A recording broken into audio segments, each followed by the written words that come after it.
If you're into horror stories, you're gonna love this one. It's about Joey the Clown and his creepy antics. Picture this, a disused Victorian railway turned 20-mile path.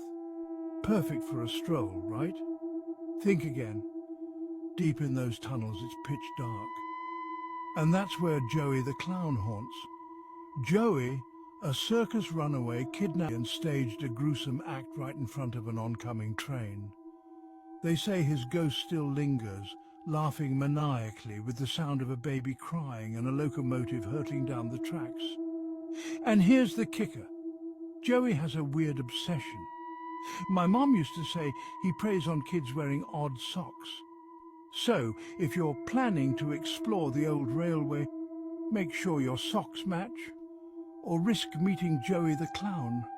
Sleep tight. Did you know when the United States children were once hunted by a cloud, no one could ever catch in the 1980s sightings of the phantom clown spread like wildfire? A massive wave of fear swept across cities as kids reported. The thing. Then tClown with a pale face, jacket, teeth and gloves too large for his hands when his parents near school's lure children with his Andy, then vanished in Benadiad in a small Massachusetts. Its town, 10-year-old Ben was walking home when he heard a lass behind a turning. He saw the clown red wog yellow Susie white van idling by the curve. Ban forward the tClown grand vacant, then opened to the van door. Ban ran, police searched, but found nothing. No clown, no van, no tire tracks. Days later, Ben's little sister said she saw the same clown standing across the street at night, staring at their house. Each time the parents checked, no one was there. One night, Ben screamed in his Hanep when his parents rushed in. He pointed to the window. A red balloon floated outside tied to the handle. Then Ben vanished. His room was untouched. No signs of struggle. Only the balloon remained deflated and stained. The case remains unsolved. Reports of the phantom clown faded until last year, when a girl in another town said a clown in a van followed her from school. His gloves were too big.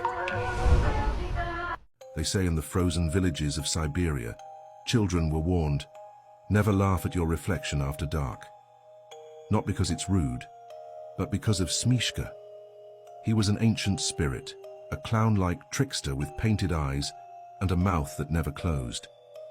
If you laughed at yourself in the mirror after sundown, he'd appear just behind you, smiling, mimicking your every move, until your reflection wasn't yours anymore.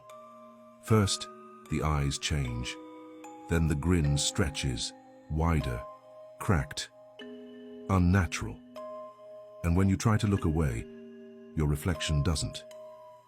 Some children said they saw two faces staring back, one smiling, one crying. And others, they say their reflections still blink, even when they don't. So tonight, if you're brushing your teeth and feel a flicker in the glass, don't laugh, don't smile, and never, ever look twice. The clown statue. A chilling urban legend told around sleepovers and campfires. A teenage girl was hired to babysit for a wealthy couple one Friday night. The parents left her with simple instructions. Put the kids to bed by 9 p.m. and help yourself to food. Later that night, after putting the children to bed, she settled into the living room. But something in the corner caught her eye. A life-sized clown statue. It was grotesque. oversized. Its painted eyes seemed to follow her, and its grin, too wide. She tried to ignore it, but it made her deeply uncomfortable. Eventually, she called the father. "Hey, would it be okay if I covered up that clown statue in the living room? It's kind of freaking me out." There was silence on the line. "We don't have a clown statue." He told her to get the kids and get out of the house immediately. The police arrived minutes later. The statue was actually a man, a deranged escaped convict or stalker dressed as a clown hiding in the house. He had been watching the family for weeks, waiting for the perfect moment. I just want to scare you.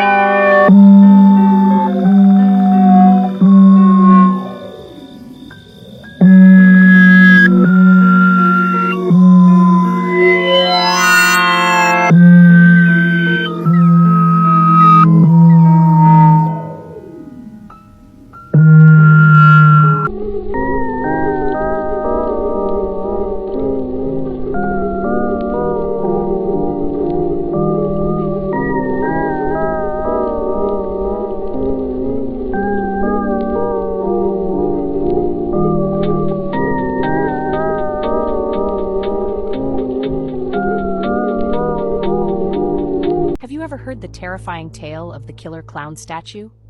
This chilling urban legend begins with a babysitter hired to watch over two children in a large, unfamiliar house. As the night grows darker and silence fills the rooms, she notices a life-sized clown statue standing in the living room, its wide, unsettling grin and glassy eyes seemingly following her every move. Feeling uneasy, she calls the parents to ask if she can cover or move the statue. Their response sends a cold shiver down her spine. "We don't own a clown statue. Grab the kids and get out of the house now." According to the legend, the statue is actually a deranged intruder, disguised and hiding in plain sight, waiting for the perfect moment to strike. This story resonates deeply because it taps into our primal fears of the uncanny and the unknown lurking within our own homes. Although there is no evidence that this event ever truly happened, the story persists, passed down at sleepovers and campfires, fueling our imagination and paranoia. The killer clown statue remains one of the most iconic and disturbing urban legends ever told, a haunting reminder to always trust your instincts. Remember the 2016 killer clown sightings? What happened at my school that year still haunts me, and no one ever figured out who he was.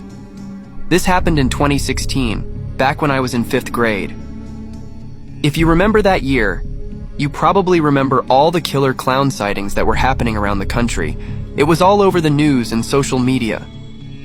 Most adults thought it was just some dumb trend or prank, but for young kids it was terrifying.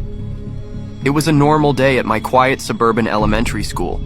Around 1 p.m., we were working on some random assignment when one girl suddenly said, "There's a clown outside." Everyone turned toward the window, and she wasn't lying. There was a clown standing just a few feet away, staring right at us through the glass. He had on a baggy, dirty red and yellow suit, white face paint, black around the eyes, and a huge painted grin. He just stood there, smiling and slowly waving. Some kids laughed nervously, others looked scared.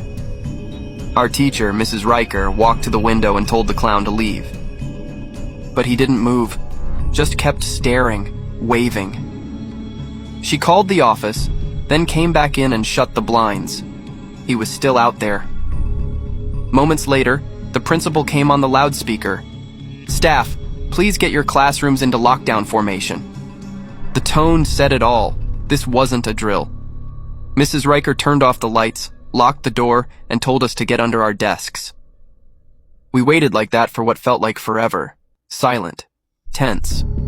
Finally, about 30 minutes later, the principal's voice came back. The lockdown was over. The clown was gone.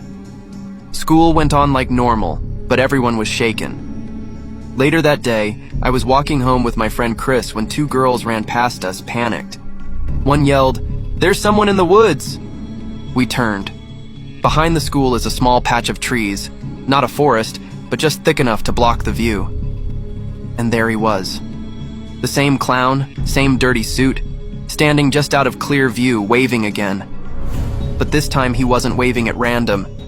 He was waving at the girls, slowly, like he wanted them to come over.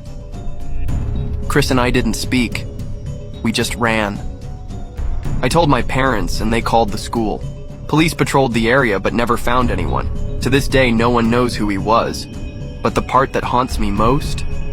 He came back after the lockdown, and he waited, just out of sight, watching kids walk home.